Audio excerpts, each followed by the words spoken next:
예, 오늘 첫 번째 시장 진단역인데요. 화이트证券이건희 부장님께서 오셨습니다. 어서 오십시오. 안녕하세요. 매우 오랜만에 뵙습니다.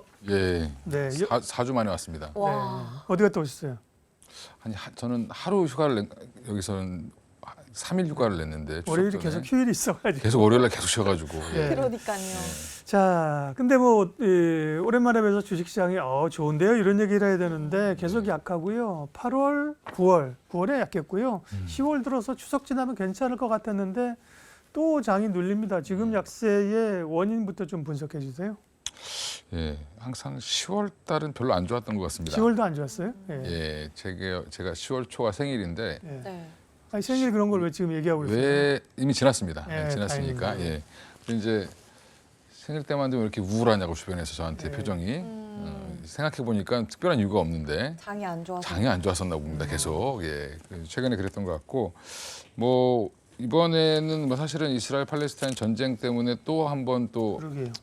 러시아 우크라이나 전쟁이 조금 잠잠해지니까 거기도 아직 안 끝났는데 그러니까요. 예, 또 밑에 지방에서 또 한 번 전쟁이 일어났죠. 이번에는 이제 분쟁이 아니라 이제 하마스가 먼저 성공을 했기 때문에 사실은 전쟁을 선포한 거죠. 전쟁을 선포해서 지금 진행 중인데 이게 이제 계속 확전될 우려가 부각되면서 지금 주가가 계속 눌리는. 전문가들은 항상 일시적일 거다. 미국이랑 이란이 개입 안 하면 괜찮을 거다라고 얘기하는데 예전에 러시아 우크라이나 생각해 보면 맞아요. 예, 전문가들 말은 다 틀렸습니다. 예, 그러니까 이게 제가 볼 때 이거는 장기화될 가능성이 높다. 일단 반대로 생각하면 예, 반대라기보다는 이스라엘이랑 팔레스타인의 관계를 알게 되면 네. 사실은 이게 금방 끝날 수 있는 전쟁이 아닙니다. 서로가 서로를 없애야 되는 존재들이기 때문에 사실은 그게 이제 그동안은 이제 국제적인 미국이라든지 여러 나라들이 말리면서 이런 것들이 사실은 좀 유지가 됐던 건데 근데 이스라엘은 계속 지속적으로 팔레스타인 지역을 압박을 해왔죠. 예, 그러니까 한마디로 뭐 여러 물자라든지 이런 것들 공급망을 다 끊어놓고 압박을 하다 보니까 사실 이렇게 죽나 저렇게 죽나 이렇게 오랜 기간 동안 준비해서 아주 적절한 시기에 하마스가 도발을 한 거죠. 네. 그래서 사실은 국제 여론의 주목을 받는 데는 성공을 했다까지만 말씀을 드리면 될 것 같습니다. 일단 이스라엘은 지상군 투입을 철회하지는 않을 거예요. 들어갈 거예요. 네, 그죠? 근데 이제 시기라든지 전략적 방법, 외교적인 눈치를 좀 보고 있는 상황일 텐데 오늘 이스라엘과 하마스의 뭐 일시 전투 교전 중단? 왜냐하면 이제 퇴로를 열어주기 위해서 그런 얘기가 있었는데 또 이스라엘은 또 뭐 아니라고 하고 어떻게 되는 거예요? 그러니까 이스라엘은 지금 그러니까 이스라엘 인구 구조를 보면 이스라엘을 잘못 알고 계시는 것들 중에 하나가 유대인들은 똘똘 뭉쳐서 되게 잘 싸운다라고 생각하실 수 있는데 이스라엘 국민 구조를 보면 이제 약간 시오니즘이라고 해서 극단적 유대교를 추구하는 쪽이 한 10%, 그다음에 그거를 추종하는 세력이 한 20%, 전혀 아닌 쪽이 또 한 30%가 있습니다. 네.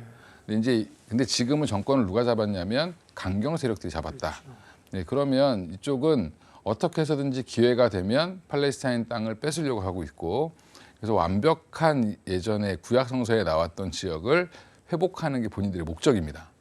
근데 이제 지금 가자 지구를 아마 지도에서 보시면 굉장히 작은 땅입니다. 그렇죠. 왼쪽 예. 그 해안가에 근데 붙어 거기서 있는. 퇴로를 열어준다는 것도 되게 웃긴 게 그러면 가자 지구의 수도격이 되는데 약간 북쪽에 있는데 남쪽으로 열어주는 거거든요. 그렇죠. 예. 근데 남쪽이 이집트랑 국경을 닿고 있는데 시나이 반도 쪽인데 네. 조금 사막입니다. 그러니까 이 팔레스타인 사람들은 사막으로 갈 수는 없죠. 그러니까 어떻게 보면 가자 남부 쪽으로 정도 이제 우리나라로 따지면 옛날에 6.25 때 부산으로 피난 가는 정도라고 생각하시면 될 것 같습니다. 네. 근데 이게 지금 중요한 거는 우리 이제 투자자니까 뭐 너희들이 전쟁을 하는 건 알겠는데 내 돈이 지금 위협을 당하고 있죠. 네, 그 이유는 미국 시장도 흔들리고 우리 시장도 흔들리는 이유는 결국에는 이게 확전이 돼서 뭐 이란이 개입을 하건 뭐 아니면 미국이 개입을 하건 이게 예전에 이제 중동 전쟁이라고 하는데 총 4차례 중동 전쟁이 있었는데 지금 이게 5번째 중동 전쟁이 될까 봐 되게 두려워하는데 이미 기록은 아마 5번째로 나올 겁니다. 나중에 되면. 예. 근데 이게 중동 전쟁이 발발을 해서 확전이 되면 이란이 호르무즈 해협을 언제든지 봉쇄할 수 있고 그게 무기로 삼을 수 있기 때문에 그러면 이 페르시아만해에서 유조선으로 기름을 갖고 오는 일본이나 우리나라 같은 거기서 주로 이제 갖고 오는 나라들은 위협을 받을 수밖에 없고요. 예전에 석유 파동 1차, 2차 석유 파동과 똑같은 일이 반복될까 봐 두려워하는 거고 사실 이게 그러다 보면 유가를 끌어올리면 금리를 다시 끌어올리게 되고 이게 연쇄적으로 그럼 주가에 부담을 주고 그러니까 지금 그 연준에서 잘 하고 있는 것들이 어떻게 보면 한 번에 무너질 수 있죠. 예, 그런 것들 때문에 우려를 한다라고 생각하시면 될 것 같습니다. 네, 그러면 좀 전쟁이 이제 장기화에 대한 입장으로 보고 계신 것 같은데요. 그러면서 전쟁이 장기화되면 안전자산에 대한 선호 현상이 계속 커지잖아요. 그렇죠. 그럼 시장이 당연히 안 좋아질 수밖에 없을 것 같은데 이 리스크가 오래 지속이 된다면 이에 따른 증시 전망은 어떻게 보시는 건가요? 근데 이제 러시아 우크라이나처럼 그렇게까지 길지는 않을 것 같고요. 제가 볼 때는 보통 이쪽에서 이스라엘과 분쟁이 생기면 보통은 한 길어야 한 60일에서 90일. 예, 그 정도면 이제 왜냐하면 이게 지역이 작습니다. 이스라엘 전체 면적, 그러니까 팔레스타인까지 합쳐서가 우리나라 경상남북도 합친 정도밖에 안 되기 때문에 거기에 가자지구라고 하면 저기 어떻게 보면 마산 창원 정도도 안 되는 그런 규모다라고 보시면 될 것 같은데 그런 규모랑 싸우고 있는 거죠. 이제 저쪽에 이제 서한지구라고 해서 요르단강 서쪽에 있는 팔레스타인 자치구역도 사실은 그쪽도 지금 가세를 안 하고 있기 때문에. 그러면 가자지구만의 싸움이면 이거는 어떻게 보면은 사실은 금방 끝날 수도 있고 늦게 끝날 수도 있는데 그게 길어봐야 저는 한 3개월 정도로 예상을 하고 있습니다. 네. 저는 그런 전문가는 아닌데 그렇게 보시는 분들이 많아요. 제일 불안한 건 이제 유가이고요. 다행히 안전자산 선호로 미국 국채 수익률은 내려오는 상황인데 우리는 뭐 덩달아서 지금 뭐 사실은 달러와도 약세로 가지는 않으니까 원화가 이제 약세로 가면서 환율이 다시 지난주에 한번 10원 내리고 이렇게 조금 안정권 가다가 다시 오르면서 1355원까지 갔습니다. 환율 불안은 어느 정도 수위 또 어떤 영향을 미칠까요? 환율 불안은 이제 전쟁이 나면 그러니까 뭐 팔레스타인 사람들이나 그 주변 국가 사람들은 달러를 더 많이 쓰겠죠. 뭘 네. 사오려면 그럼 달러의 수요가 더 늘어난다고 보고 전쟁이 나면 항상 달러와 금의 수요가 높아진다라고 생각하시면 달러가 강세를 띠면서 원화가 상대적으로 약세를 더 하는 모습이 나오고 있고 최근에 우리나라 보면 경제 상황이라도 좋으면 이게 환율이 방어가 될 텐데 무역 수지는 계속 지금 적자를 치닫고 있고 올해 적자로 마감을 할 것 같습니다. 그러면 당연히 원화의 가치는 떨어질 수밖에 없죠. 외환 보유고도 지금 줄고 있고 이런 부분들이 다 지금 겹치면서 사실은 지금 환율은 1,400원대까지는 열어놔야 된다라고 저는 개인적으로 보고 있고요. 그러면 이게 원화 약세 지난번 고점 넘는 거 아닌가요? 지난번 고점이 한 1,400원 정도니까 네네. 예, 1,405원인가 그럴 겁니다. 네. 이제 그 부근까지는 열어놔야 되는 상황이다. 물론 그게 안 가면 좋겠지만 지금 엔화도 사실은 약세를 계속 가고 있는데 우리나라 전고점 부근까지 갔었죠. 맞아요. 엔화는. 예. 그러니까 우리나라는 다행히 안 가고 있었는데 사실 경제 상황이 일본보다 안 좋습니다. 그러면 언제든지 외국인들이 탈출하기 시작하면 사실은 더 빠질 수도 있다라는 부분. 그러니까 환율은 더 올라가겠죠. 그러고 보니까 1,430원 갔던 기억도 나네요. 장중에. 예, 맞습니다. 예, 그리고 지금 뭐 유가도 뭐 90불을 넘었던 적이 있었으니까 거기까지는 한번 또 치고 올라갈 수도 있다라는 거는 염두를 좀 해두셔야 될 것 같습니다. 네. 안 좋은 얘기만 계속 해드려요. 그러게요. 네. 근데 예. 안 좋은 얘기 하나 더 여쭤보고 싶은 게 유가 좀 여쭤보고 싶은 게 예. 그때 이제 딱 발발이 충돌이 일어나자마자 예. 튀었다가 다시 예. 좀 괜찮아졌잖아요. 근데 조건 반사였죠. 네, 근데 예. 또 다시 이번에 이제 확전 가능성이 높아지면서 다시금 오름세를 보이는데 그럼 유가 100달러 넘을 수 있다 이런 말도 현실화 가능성이 높아진 건가요? 그게 이제 이란이 개입하냐 여부가 되게 중요한데 유가에서는 사실은 이란이 개입할 여부가 이제 왜 갑자기 부각이 되면서 올랐냐면 네. 사실은 헤즈볼라라고 해서 레바논 쪽에 있는 이제 무장 단체가 있는데 그 무장 단체가 지속적으로 이란의 이제 협력을 받았던 그 단체입니다. 근데 이 헤즈볼라가 이제 이스라엘 북부 쪽을 이제 골란고원 위쪽이죠. 그쪽을 이제 일시적으로 공격을 했기 때문에 그게 그럼 이란이 개입된 게 아니냐라는 얘기가 지금 나오고 있고, 근데 간접적으로 개입을 해도 직접적으로 개입하기는 좀 어려울 것 같고요. 이런 부분들이 좀 부각되면서 다시 한번 지금 이게 이란 쪽이 개입을 하게 되면 원유 수급에 문제가 생기는 거 아니야? 나중에 이제 이런 이제 어떻게 보면은 네. 투기적인 세력도 더 붙게 돼 있습니다. 그렇게 네. 되면 그래서 일시적으로 더 올라갔다라고 보고 있습니다. 아이고 뭐 답이 없어서요. 국내 관련된 시장이나 네. 기업 얘기를 좀 하죠. 예. 네, 알겠습니다. 음. 에코프로 그룹 이야기 먼저 해봐야 될 것 같은데요. 오늘 이제 장중에 추가 하락세를 많이 보였잖아요. 네. 뭐 마감은 좀 흐름이 달라지긴 했지만 실적 때문인 것 같은데 어떻게 이 양극재 기업들 실적 바닥이 나온 건가요? 아직 모르죠. 아, 네. 그래요? 더 많이 바닥론을 얘기하기에는 아직 이르다라고 보는 게 맞고요. 지금 2분기부터 가이던스에서 꺾여서 사실은 실질적으로 숫자가 줄어든 건 3분기가 처음인데 4분기까지 여파는 있을 거다라고 저는 개인적으로 보고 있고요. 그러면 이게 중요한 거는 이제 눈높이가 되게 중요할 것 같습니다. 4분기 가이던스를 얼만큼 주느냐 시장에서 그리고 1분기 내년 1분기 가이던스를 얼만큼 주느냐가 되게 중요한 거고 이게 또 리튬 가격이라든지 원자재 가격의 반등이 좀 나와줘야 그리고 전방에 삼성 SDI나 SK온이 장사를 잘해야 사실 에코프로는 더 좋아지겠죠. 에코프로 BM도 마찬가지고. 근데 지금은 그 하락에 따른 서프라이즈 관건이다. 저기 말이 좀 애매한데 네. 눈높이가 낮아졌는데 그거보다 좋아져야 됩니다.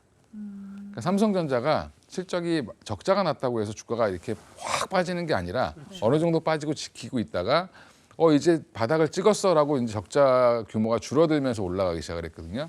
그러니까 그거와 비슷한 현상이 나오지 않겠나. 그래서 근데 이게 에코프로의 그런 바닥이 어디냐? 그건 아무도 모르죠. 여기서 60만 원을 갈 수도 있고 여기서 뭐 70만 원에서 돌아설 수도 있고 80만 원에서 또 잘 버티다가 올라갈 수도 있는데 그건 아무도 모르지만 지금은 섣불리 바닥론을 얘기하면 안 된다라고 보고 있습니다. 네. 2차 전지 얘기했으니까 반도체 얘기를 해야 되는데요. 반도체는 뭐 좋은 뉴스가 많고 SK 하이닉스가 엔비디아의 이제 HBM 신형 제품이죠. HBM3E 앞으로 독점 공급한다는 얘기도 있었고. 근데 뭐 하이닉스는 오늘 조금 밀렸을 거예요. 예. 아미 반도체 같은 경우 좀 올랐고 이 뉴스나 혹은 이제 반도체 삼성전자는 좀 가는 것 같다 좀 못 가고요. 그죠? 예. 네. 반도체 얘기 좀 해주세요. 반도체는 이제 유일하게 그나마 이제 뭐 누군가 그렇게 말씀하시더라고요. 증권가 사람들은 왜 자꾸 반도체 얘기만 해? 이렇게 얘기하시는데 숫자를 보는 사람들이 보면 앞으로 진짜로 좋아질 거를 찾을 수 있는 게 거기밖에 없기 때문에 그렇습니다. 다른 데는 이미 주가가 너무 많이 올랐거나 아니면 퍼포먼스가 너무 많이 나와서 꺾이는 중이거나 이렇기 때문에 오히려 바닥에서 올라오는 회복 국면에 있는 반도체를 좋게 볼 수밖에 없고 거기에 핵심은 AI 반도체고 엔비디아가 들어있다.